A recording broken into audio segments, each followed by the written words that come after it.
Tenemos el honor de conversar con una de las senadoras más brillantes del país, Paola Urquín, senadora de la República por el Centro Democrático.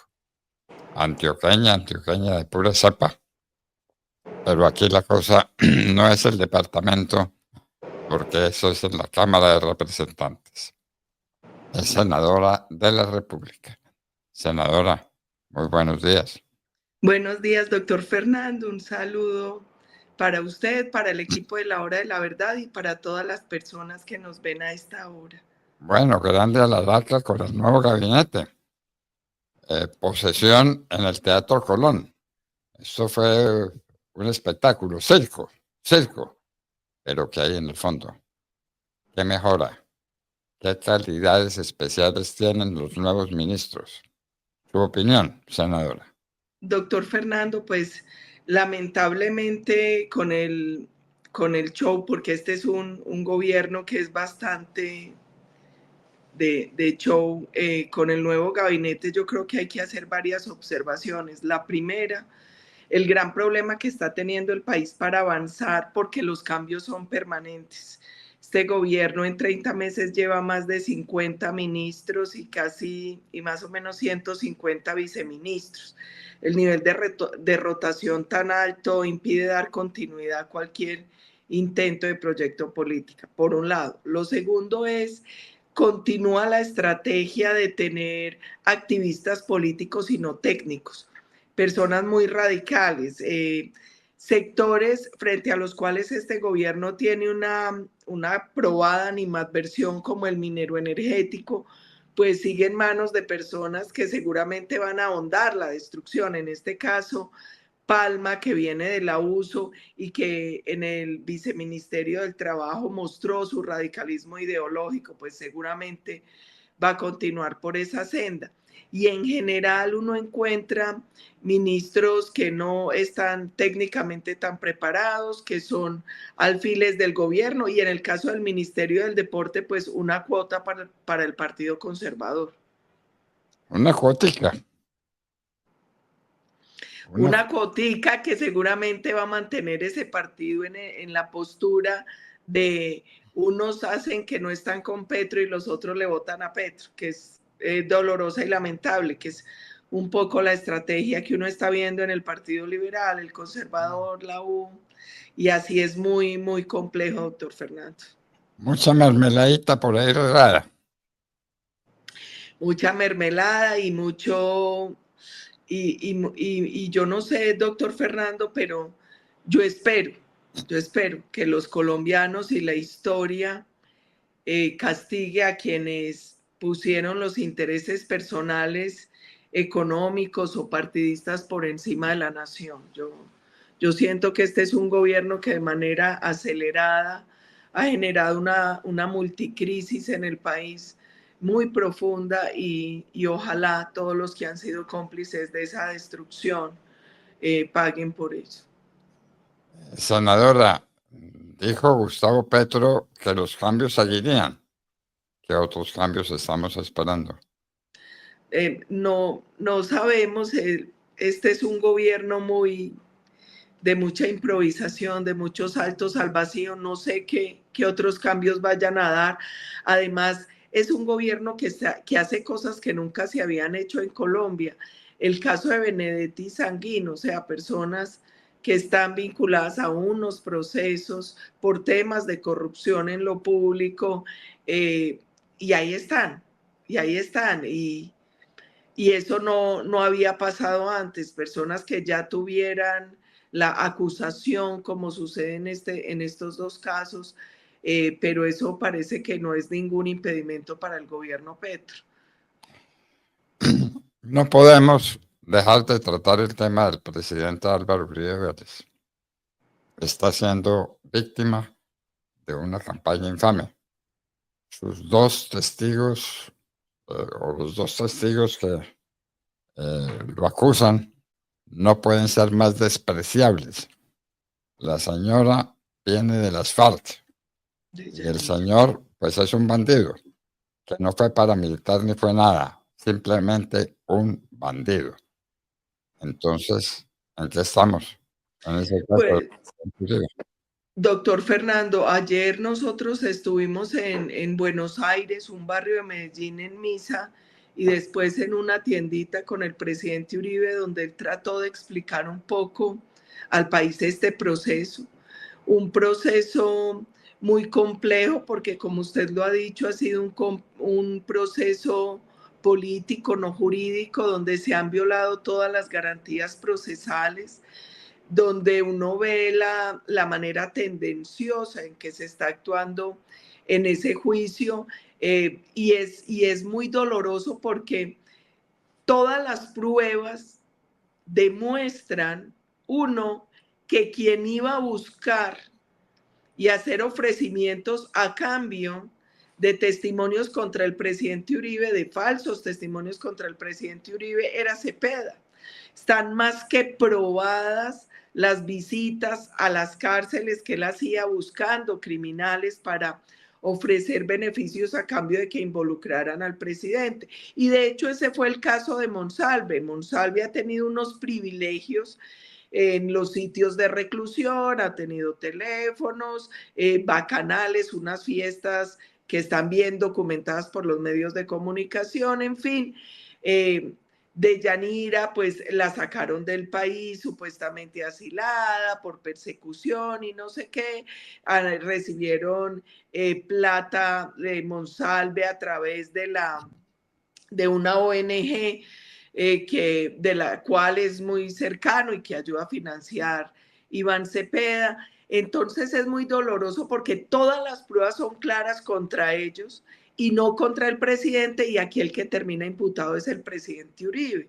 Pero además se pone en evidencia, doctor Fernando, algo que es muy grave, y es qué está pasando con la justicia y qué está pasando con el Estado de Derecho. Lo que ha hecho Barceló, lo que han hecho varios magistrados, lo que ha hecho Montealegre, yo creo que es un tema que debe llamar a la reflexión, porque hoy es Uribe, mañana es cualquier colombiano, y aquí se han violado los principios básicos del derecho. es Uribe y lo que significa Uribe para el país y para su partido. Es que es muy grave tener al presidente Uribe en medio de este juicio infame, donde los dos testigos son un par de bandidos. Usted no advirtió, no lo quiso decir, que Yanira tenía vínculos muy cercanos con los FARC. Así es. Tenía vínculos con las FARC y además, doctor Fernando, quienes estamos siguiendo el juicio, hay demasiadas cosas grotescas. Ver a Cepeda haciendo señas a Deyanira, ver que les ayudan a la hora de responder, es terrible, es terrible. Es que se ve, es grotesco. Yo creo que finalmente lo único bueno de todo esto es que los colombianos lo están viendo en vivo y en directo. Y es demasiado obvio lo que está pasando en este caso y en este proceso contra el presidente. Lo primero que un analista examina es la calidad moral, intelectual del testigo.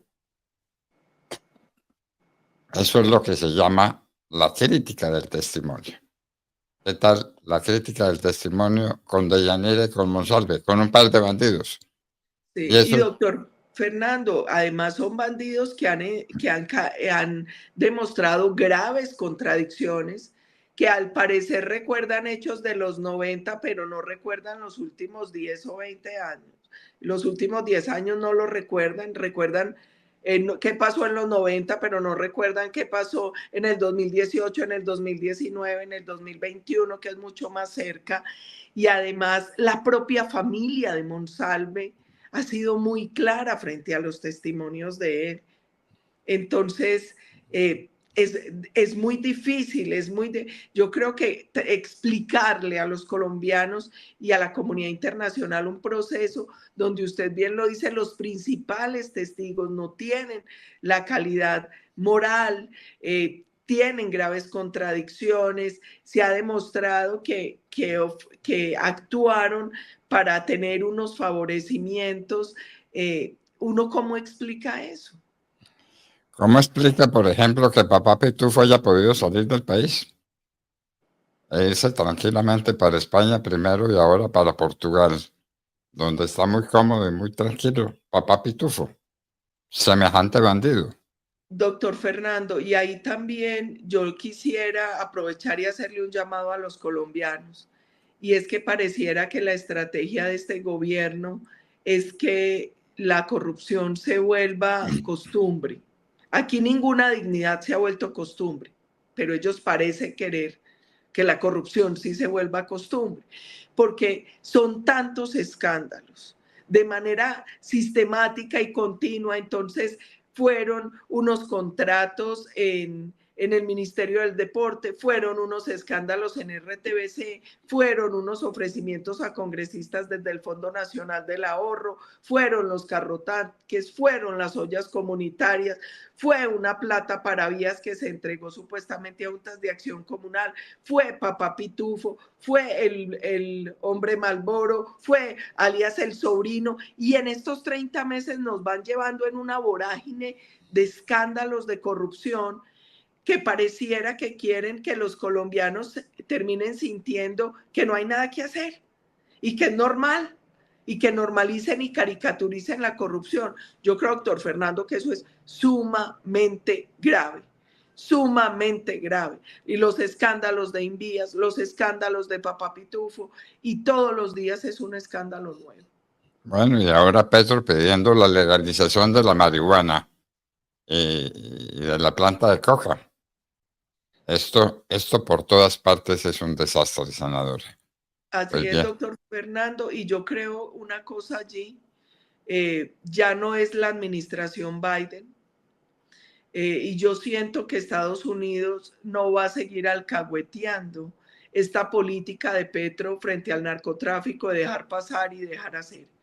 Es que para el mundo es muy complejo un país que produce, que tiene la capacidad de producir más de 2.600 toneladas métricas de alcaloide al año.